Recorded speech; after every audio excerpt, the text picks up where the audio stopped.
자, 23번 지문 한번 가볼 건데 23번 지문은 항상성을 유지하는 두 가지 요소가 있다. 그것이 바로 고통과 쾌락이다. 이렇게 얘기를 하는데 얘들아 항상성이라고 하는 건 어떤 일정한 균형의 상태를 유지하는 거지. 예를 들면 내 항상성의 포인트가 50에 맞춰져 있어. 그러면 내가 0으로 떨어지면 이걸 다시 높이는 무언가의 요소가 있을 것이고 내가 100으로 넘어갔어. 그럼 이걸 50으로 낮춰주는 요소가 있을 거야. 즉 무언가 살면서 이렇게 높낮이의 곡선을 그리게 될 텐데 항상성이라는 절대적인 기준이 있다면 올라가면 내려와주는 요소가 있을 거고 내려가면 올라와주는 요소가 있을 거야. 그래서 우리는 즉 이런 항상성의 포인트를 계속해서 되찾아갈 거야. 이런 느낌인 거거든. 그 두 가지 요소가 바로 뭐냐? 고통이랑 쾌락이다. 이렇게 두 가지 얘기를 해. 근데 이건 진짜 맞는 말인 것 같은 게 얘들아. 우리가 왜 기분이 좋았다가 나빴다가 하잖아. 그런데 계속 좋기만 하면 혹은 계속 나쁘기만 하면 이거 살 수 없지 않을까? 그치? 그러니까 엄청 기분이 좋아지지만 그래도 평정심의 상태를 유지하기 위해 고통이 따라올 거고 계속해서 고통스럽지만 다시 평정심을 유지하기 위해서 쾌락을 즐길 수 있을 것이고 이걸 통해 우리는 항상 적정선이라는 항상성을 유지하더라 이런 얘기를 하는 거거든. 자, 그래서 이 글은 얘들아 여기서 우리 몸은 늘 항상성을 추구합니다 라는 말을 설명한 다음에 그 안에서 이 항상성을 위해서 쾌락과 고통이 계속해서 작동을 하고 있는 거고요. 이러한 얘기 너 들어봤을 거예요 라는 두 가지 예시를 제시한 후에요. 뒤에 이 의사가 한 말을 추가로 덧붙이면서 앞에서 한 말과 똑같은 말이 반복이 됩니다. 자, 그대로 한번 읽어볼게. 자, 우리가 신경과학에서 발견한 것들을 보니까 고통과 즐거움이라고 하는 건 뇌의 같은 부분에서 만들어지고 처리되더라 이 말이야. 선생님 고통과 쾌락은 우리가 생각했을 때 완전 반대되는 감정인 것 같은데요. 그럼에도 불구하고 뇌의 동일한 영역에서 이런 것들을 처리한답니다. 아, 그러니까 우리 몸은요 끊임없이 추구합니다. 자, 요 단어가 항상성이라고 나왔으니까 암기하고 갑시다. 자, 우리는 늘 항상성을 추구해요. 그리고 이것은요 define 정의됩니다. 자, 여러분들 항상성이라고 하는 건 무엇이랑 똑같다라는 거냐면요. 신체적인 기능들이 밸런스, 무엇을 맞춘다? 균형을 맞추고 있다라는 말과 같습니다. 그것을 우리가 항상성이라고 하는데요.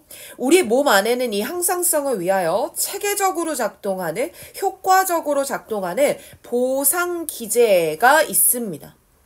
그럼 쌤 여기서 보상이라고 하는 건 무언가 나빠졌을 때 좋게 만들어주거나 좋았을 때 조금 더 나쁘게 만들어주거나 플러스가 된 걸 다시 마이너스해서 값을 맞춰놓고 마이너스가 됐으면 플러스로 해서 값을 맞춰놓고 그런 우리 몸의 체계적인 기능이 있는데 만약에 그 기능이 없다면 말입니다. 우리는 살아남을 수 없을 거예요. 역시 우리 몸은 늘 뭘 추구한다? 항상성을 추구한다.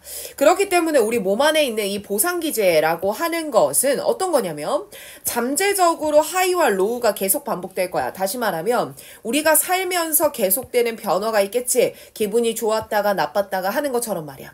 기분이 좋았다가 나빴다가 하는 것처럼 말이야. 바로 그게 잠재적으로 늘 벌어질 텐데 그러한 효과들을 중요해요. 쿠션 해주는 게 바로 앞에 나오는 compensatory mechanism이랍니다. 그러니 여기서 쌤 쿠션이라고 하는 건 뭘까요? 에어백 같은 거 생각해 보세요. 충격을 뭐합니까? 완화해주죠. 자, 그 단어 그대로 들어가 보면 변화, 즉 좋았다가 나빴다가 너무너무 간격이 클 수 있잖아.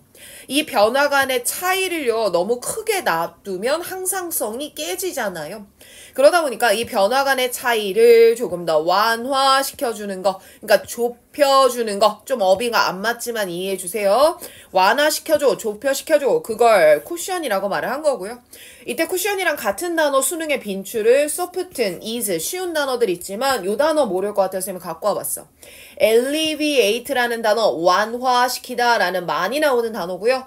이거랑 되게 비슷하게 생겼지만 반대음을 나타내는 게 accelerate입니다. 이것을 가속화하다 라는 표현이니까 이 자리에는 들어갈 수가 없게 되겠죠.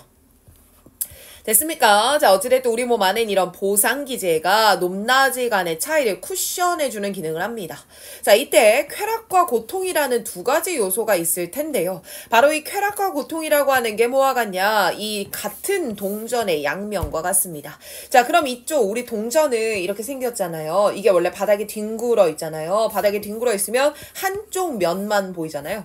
그런데 항상성이라고 하는 건 내 생각에는 이렇게 벽이 있다. 그러니까 바닥이 있다라고 하면 이렇게 동전이 서 있는 모습일 것 같아. 이게 우리 항상성인 거야. 그래서 즐거움 쪽으로 기울어지려고 해. 하지만 고통이 와서 다시 얘를 이렇게 세워주는 거고 이런 느낌인 거지. 그러니 같은 동전의 양면이에요. 한 번 더 설명할게요. 즉 고통과 쾌락이라고 하는 건 함께 작동하는 거고요. 서로 의존하는 거예요. 매우 많이요. 얘 하나 쪽으로 기울어져 다른 하나가 움직여줘야 돼요. 바로 그 과정을 거치면서 keep balance, 뭘 계속 맞추는 거야? 균형을 계속 맞춰주는 거라고 보시면 됩니다.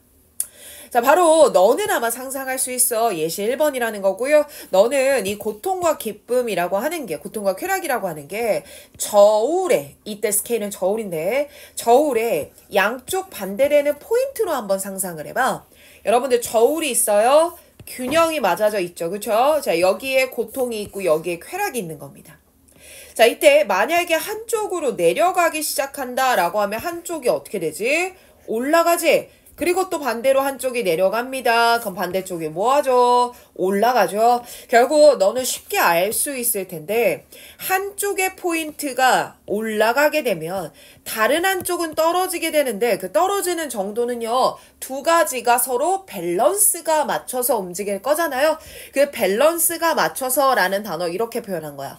correspondingly라는 단어랑 corresponsibly는 똑같아요. 둘 다 뭐뭐에 상응하여인 거예요. 야, 네가 예를 들면 10만큼 올라갔어? 그럼 나는 10만큼 내려갈게. 상응해서 움직인다고.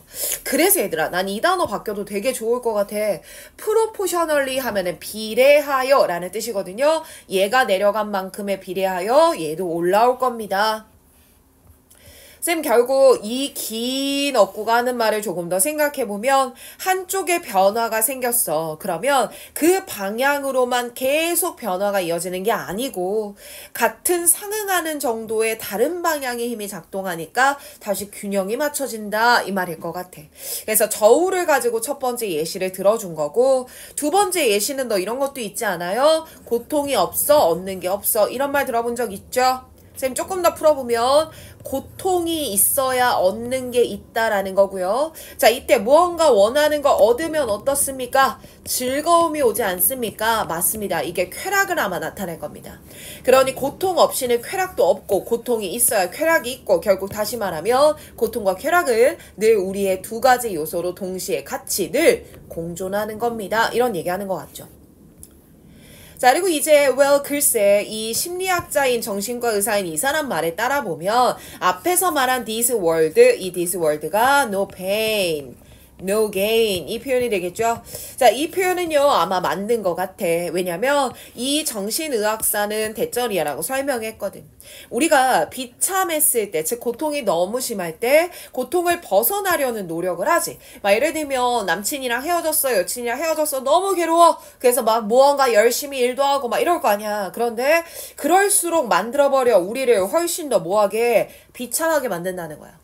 그러면 쌤, 고통이 계속되는데 왜 우리가 노력해도 고통에서 벗어날 수 없어요? 왜냐면 고통을 어느 정도 느껴줘야지만 쾌락이 발생할 수가 있는 거거든. 그래서 우리가 왜 고통에서 벗어나려고 하지만 결국 더 비참해집니까? 그 이유는 결국 뭐냐면요. 고통이라는 게 필수적인 요소이기 때문입니다. 우리의 뉴트럴한 상태를 유지하는데요.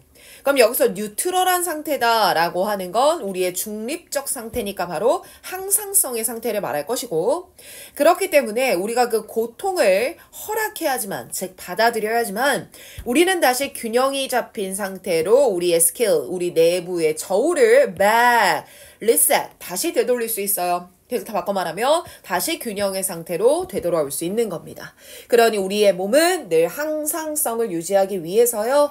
반대로 작동하고 있는 고통과 쾌락 이 두 가지를 다 누리게 되는 겁니다.